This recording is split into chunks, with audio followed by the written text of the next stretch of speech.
Preview.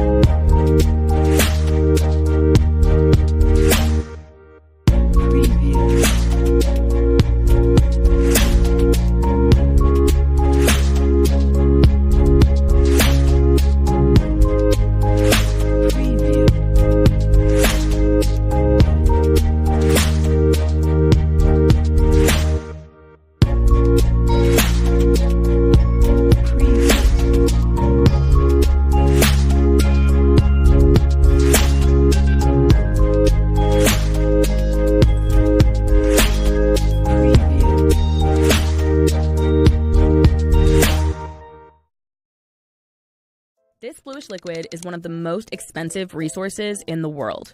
No, it's not the blue milk from Star Wars. It's actually blood from a horseshoe crab. And the stuff this blood makes costs $60,000 a gallon. So why is it so expensive? And who's buying horseshoe crab blood? The blue color comes from copper in the blood. But that's not its most interesting feature. The blood contains a special clotting agent. It's used to make a concoction called limulus amoebocyte lysate, or LAL. Before LAL, scientists had no easy way of knowing whether a vaccine or medical tool was contaminated with bacteria, like E. coli or Salmonella.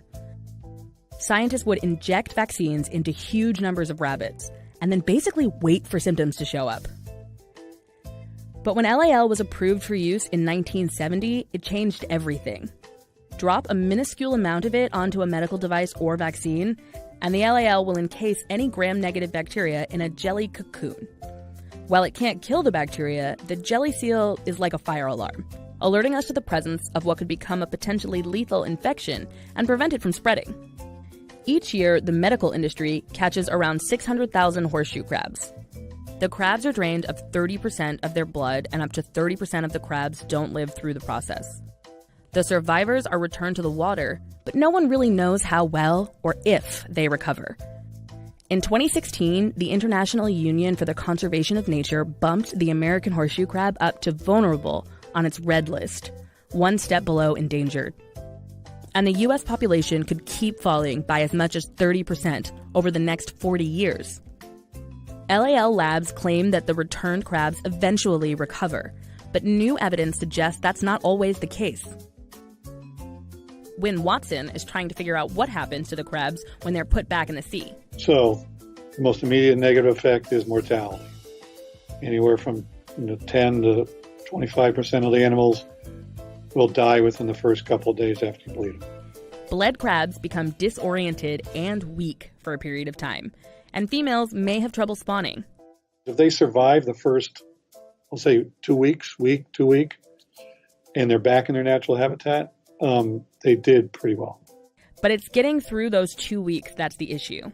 Based on our data and others, I think that you need to treat them a little. If you're going to get increase your survival rate, right, you need to treat them better.